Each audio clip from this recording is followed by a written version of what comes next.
bwana mwana michezo, tuweze kuzungumza mambo mbalimbali ya kimichezo na burudani. Kama bado hujasubscribe, fanya hivyo ili uwe wa kwanza kupata taarifa mbalimbali zinazokuwa zikihusiana na michezo na burudani. Langu jina naitwa Derrick David Kahimba, unaweza kuniita Kaisedo wa Bongo.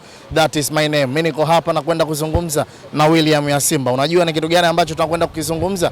Kuwa nami kuanzia pale mwanzo mpaka pale tamati nitakapokuwa nikihitimisha mahojiano yangu haya na na William wa Simba. Sam na William vinafanana bwana. Vinafanana kidogo. Mambo mengi mjini kaka. Mambo mengi mjini. Ndio maana wanasema inatakiwa msifie sana mwanaume ambaye hatumii kilevi. Kwa sababu ni ngumu sana kaka kutoa stress. Sababu si huyu pombe.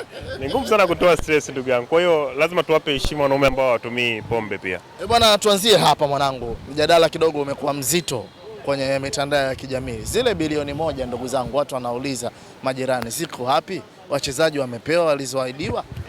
Wameshapewa wachezaji. Na pia kuna kitu ambacho natakiwa mkiogope sana. Kabla Simba ya kwenda kwenye mechi hii hapa, unaona walienda kukutana na tajiri. Ndio maana unaona Simba kaka idadi ya magoli kila siku kama ngazi vile. Ogopa sana mtu ambaye ametoka kuonana na bosi. Ndio maana pia tunaogopaga sana hata wanawake, kwa sababu ndio viunge pekee waliokutana na nyoka. Nyoka tunaamini ni shetani. Kwa hiyo natakiwa ogope sana hivyo vitu viwili. Mtu aliyekutana na bosi kabla tarehe 30, umeelewa? Na mwanamke aliyekutana na nyoka. Maana hujui alizungumza nini. Hapo unamaanisha nini mtu aliyekutana na bosi kabla tarehe 30? Kaka, inatakiwa unacheka tu kwa sababu bosi anakuambia njoo nina kikao na wewe. Nikufurahia tu kaka, maana unaweza ukatoka pale ukakutana na mabosi wengine ambao wana furaha siku za mwisho wa mwezi kama cha pesa. Unataka uende na bukta yenye mifuko 60. Kila bukta unakuta kuokota hapo. Mwisho wa mwezi tena unaenda kuokota tu. Kwa hiyo nadhani umeona wachezaji ambao wanaonesha na namna ambavyo wanacheza wanaonekana kabisa tarehe za mshahara, na kama sio tarehe za mshahara basi yale marupurupu wamepewa. Ndio maana unaangalia kila mechi wanatamani hata mpira usiishe, idadi kubwa ya magoli na performance kubwa sana. Bwana, tuzungumzie hili hapa ndugu yangu ambalo limekuwa gumzo kweli kweli kwa upande wa Simba Sports Club. Tangu dirisha kubwa la usajili na dirisha dogo la usajili linaonekana linawalipa sana mashabiki wa klabu ya soka ya Simba Sports Club. Kila mmoja utakayemuuliza bado anaendelea kuwa na imani kwenye zile 5 zimesalia 2, na bado ana imani ya kwamba msimu huu huenda Simba akawa bingwa. Basi na shaka na wewe pia na kujumlisha kwenye miongoni mwa watu ambao wanaamini Simba Sports Club ni bingwa wa msimu huu wa ligi kuu Tanzania bara. Basi na shaka tunaamini hivyo kwenye swala la ubingwa, lakini bado ni lazima tupambane. Unajua kwenye vita yote lazima jasho na damu ihusike. Kwa hiyo mapambano hayawezi kuwa tu kwamba tutakuwa mabingwa lakini tukarelax. Ni lazima tucheze, performance ndio itaenda kuamua, na kila mchezo inatakiwa twende tukachukue alama 3. Dirisha hili si limetulipa kwa sababu tumesajilia hela za kwetu wenyewe. Ni hela za ndani. Kwa hiyo unajua unapofanya mwenyewe usajili lazima uangalie unasajili kwanza kutokana na mahitaji. Ni aibu sana unakuwa na lundo la wachezaji wengi wa kigeni alafu hawapati namba na bado wanapata mishahara. Lakini ukiangalia sasa hivi katika wachezaji wa kigeni ambaye pengine ni kwa sababu ya kocha kuto kumtumia, lakini naye ukiangalia kwenye kiwango ana kiwango kizuri sana. Pengine tutamwongelea Kamara, si ndio? Nabi. Lakini ukiangalia wachezaji wote ambao tumewaleta sio wale wachezaji ambao wanakuwa ni mizigo. Unakuwa na mchezaji ambaye pro ametoka nje huko anashindwa kiwango na mchezaji ambaye yuko benchi na mtoto wa Kitanzania, kwa sababu tu shida ni utanzania wake. Lakini sisi tumesajili kwa hela zetu wenyewe na pia tumesajili kutokana na mahitaji ya timu. Ndio maana unaona dirisha dogo tumegusa yale maeneo ambayo yalikuwa yanatakikana. Tumegusa kwenye eneo la ushambuliaji, tulikuwa tuna shida sana. Tumemleta Libasegwe, Sele Magoli na pia Anicet Eura. Tukaja kwenye kiungo pia hapa tukamleta Loemba, nadhani mchezaji wa Jairut ambaye pia anaweza kucheza mbele, pia kwenye back line ambayo tuliangalia Nangu baada ya kuumia, Hamza kuwa na majeraha ya mara kwa mara, tukamleta mzee mzima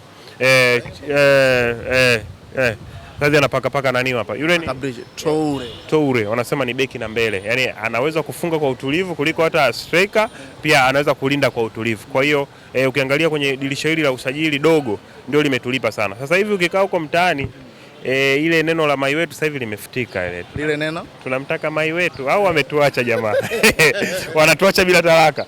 Zamani ilikuwa kidogo tu tunamtaka mai wetu, tukifungwa na timu nyingine asipigwe mai wetu, ameonewa, tunataka tumpige wenyewe tumtunze. Lakini sasa hivi lile neno naona kwenye vinywa vya mashabiki wengi wa timu ya neno mai la timu inayojenga uwanja hapo, lile timu la mai wetu lile, sasa hivi huwezi kulikuta kwenye vinywa vyao. Sasa hivi hakuna mtu anayetamani kukutana na Simba. Hakuna timu inayotamani kukutana na Simba. Hawa TRA ni mara ya pili kama sio ya tatu, ni mara ya pili. Maana ya kwanza nadhani walipataga draw. Lakini mara hii ya tatu Meja Samuel tuliwaua, na hii hapa tumeenda kuwaua tena. Sisi tunawaua kwa vipigo vitakatifu, tunawaua kwa vipigo vikubwa sana. Kwa hiyo sasa hivi tunakoenda kwa hizi mechi ambazo zimebakia, kuna timu zingine sasa hivi zinatamani kaka ziwe zinatuma pointi 3, sio lazima kugongana na Simba. Tamani ziwe zinatuma alama 3, yani kwamba kuna haja gani ya Simba kuja pengine Mkwakwani mechi ya kesho hiyo? Kwa nini tusitume tu alama 3 pengine na magoli 2 kuliko tukaja tukawasumbua watu? Bwana, nizungumzie hili hapa. Clatous Chota Chama, wengi wanataka kumfananisha na Alan Okello Starboy, kabla sijaja upande wa pili. Kumfananisha Alan Okello na Chama ni kosa, ila kumfananisha Chama na Alan Okello inafaa kabisa, kwa sababu Alan Okello ni mchezaji mzuri, pia ni mchezaji mdogo, atakuja kuwafaa kwa wakati wao. Lakini Chama yule ambaye tunamzungumzia hapa ni msimu wa 6 kama sio msimu wa 7, lakini anacheza kwa namna ile ile. Ndio maana tunasema kuna mchezaji bora na mchezaji mzuri. Chama ni mchezaji bora kwa wakati wowote. Alan Okello ni mchezaji mzuri kwa sababu ni mchezaji ambaye anaonekana ambapo timu yake imedominate mpira, lakini Chama anaonekana kwa wakati wote, timu hiyo imezidiwa, timu hiyo haijazidiwa. Kwa hiyo Alan Okello ni mchezaji wa vipindi na vipindi. Alan Okello ni mchezaji mzuri, Chama ni mchezaji bora. Alan Okello ni mchezaji mzuri, Chama ni mchezaji bora. Mchezaji bora amezaliwa kuwa bora wakati wowote. Timu hiyo ina dominate mpira, timu hiyo haidominate mpira, umefungwa, umeshinda, yeye performance ambayo atakayocheza ni ile ile. Kuna mchezaji bora pia kwa Yanga pale, Duke Abuya, yule ni mchezaji bora wakati wote, ni mchezaji bora kwa wakati wote, yeye kiwango chake ni kile kile.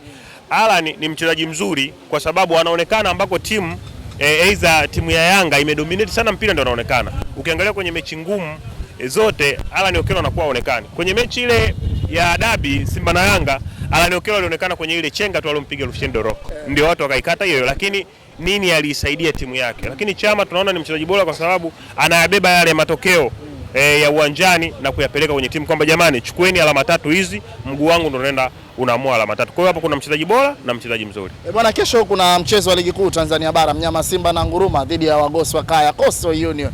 Nini mnakitarajia kutoka kwa Steven Becker? Kile ambacho kilichokuwa kimezaliwa ndani ya dirisha dogo la usajili ndio mnatamani kukiona kinakwenda kufanyika hapo kesho?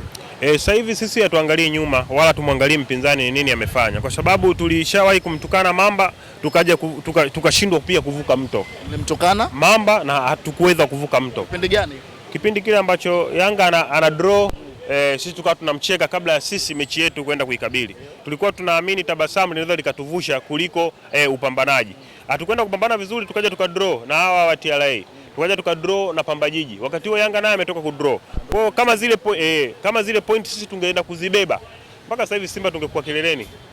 Mnazungumza. Tulikuwa tunazungumza hata kesho mkishinda mnaenda kusimama kileleni kwa muda. Inakuwa ni kwa muda. Kumsubiri Yanga Afrika. Kumsubiri Yanga Afrika. Lakini sasa hivi kwenye timu namna ambavyo imekuwa na pressure pia. Na sasa hivi duru hili mechi zimekuwa ngumu sana kwa sababu kuna timu zingine zinahakikisha zisikae kwenye danger zone, zingine zinashuka daraja. Kwa hiyo pambanaji kidogo na mechi zinakuwa ngumu sana, lakini sisi Simba tunaamini na tunataka tujihakikishie kwamba tumepata alama 3. Ubingwa wa msimu huu ulikuwa unatutaka. Kama tukishindwa kuchukua ubingwa, basi sisi wenyewe Simba Sport Club ndio tumeenda kushindwa kuutaka, lakini ubingwa msimu huu, ubingwa ndio ulikuwa unatutaka Simba. Bwana, tuzungumzie kwa upande wa majirani sasa, wanatengeneza uwanja ndugu yangu bwana.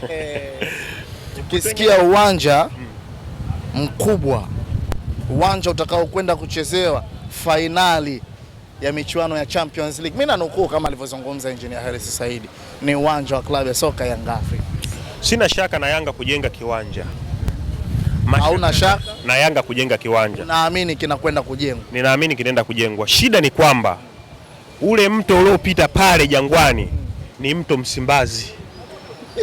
Si unaelewa vizuri? Yaani wewe hauna shida na Yanga kujenga uwanja. Hilo sina shida nalo. Shida ni kwamba wanapojenga pale ndio mto Msimbazi ulikopita, na Simba msimu huu tumesajili vizuri mpaka kwenye mito. Tutakachofanya ni kuwapelekea Jangwani mafuriko yanayopita kwenye mto Msimbazi. Kwa hiyo kuna wakati pale mto Msimbazi ukijaa utakutana Alikamwe anapishana na ofisi. Jengo la Yanga linaenda baharini, yeye anaenda ofisini. Si unanielewa hapo? Naelewa bado. Pale wanakotaka kutengeneza uwanja ndio mto Msimbazi umepita. Kwa hiyo kuna wakati pale Simba kwenye mito tutakuwa tumesajili vizuri sana kwa mafuriko. Kwa hiyo kuna wakati Alikamwe atakuwa anatamani kwenda ofisini, lakini anapishana na ofisi njiani. Jengo la Yanga linaenda na mto Msimbazi, uwanja wao unaelea, yeye atakuwa anapishana hivi. Kwa hiyo shida ni pale wanakoenda kujenga ni Mto Msimbazi. Yanga kujenga uwanja ni kila baada ya uchaguzi. Mimi Yanga kujenga uwanja ni kila tarehe za uchaguzi zinapokaribia. Mimi nijuaga uwanja wa Yanga umejengeka kwa sababu ahadi za engineer, ahadi namba 1 kama sio namba 2, alisema ataujenga uwanja kwa siku 100 za kwanza. Kwa hiyo mimi naamini Yanga walishajengaga uwanja. Kwa leo Unashangaa uwanja mwingine unatoka wapi? Kwa hiyo hii nadhani ni kwa sababu uchaguzi umekaribia. Swala la Yanga kujenga uwanja ni hadithi ambazo zilikuwa kwenye vitabu. Ngoja tusubiri matendo. Bwana Bakari Nondo Mwamnyeto amerejea kikosini mwa klabu ya soka ya Young Africans baada ya dhahama kubwa kujifunga na kutupiwa lawama za hapa na pale. Aliamua kukimbia kidogo kwenye kikosi. Hatimaye amerejea kikosini na soon as usual wanakwenda kumkabili Singida Black Stars. Mashabiki wa Yanga waache ushamba. Wanachokifanya mashabiki wa Yanga waache ushamba. Wanachojifanya mashabiki wa Yanga ni ushamba. Huyo Bakari Nondo Mwamnyeto ambaye wanampiga mawe kwenye mechi dhidi ya Dodoma Jiji, ndio huyo Bakari Nondo Mwamnyeto aliofanya Yanga wasipoteze alama 3 Meja Isamuyo. Bakari Nondo Mwamnyeto wanayempiga mawe leo ndio aliowafanya wasipoteze alama 3 Meja Isamuyo. Alisawazisha goli la pili kule. Leo hii kwa sababu alikuwa na siku mbaya kazini, wakawa ni mtu wa kwanza kumpiga mawe. Katika ile mechi pengine angelaumiwa Didi Diara kwa sababu yeye alijivunja. Lakini kwa sababu ni sio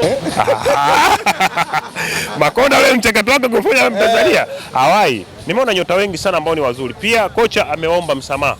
Anatambua vipaji vyao, anatambua uwezo wao, lakini kikosi kinapaswa kuwa na wachezaji 26 ambao mimi naenda kuwatumia. Kwa hiyo wachezaji wengine naomba mnisamee. Kile kikaratasi ndo na mashaka nacho. Si ikawa jina la Chama. Maana Chama sasa kuna nchi ambazo nyingi zinahitaji kumtumia hasa kwenye kombe la dunia. Shukrani sana. Asante sana.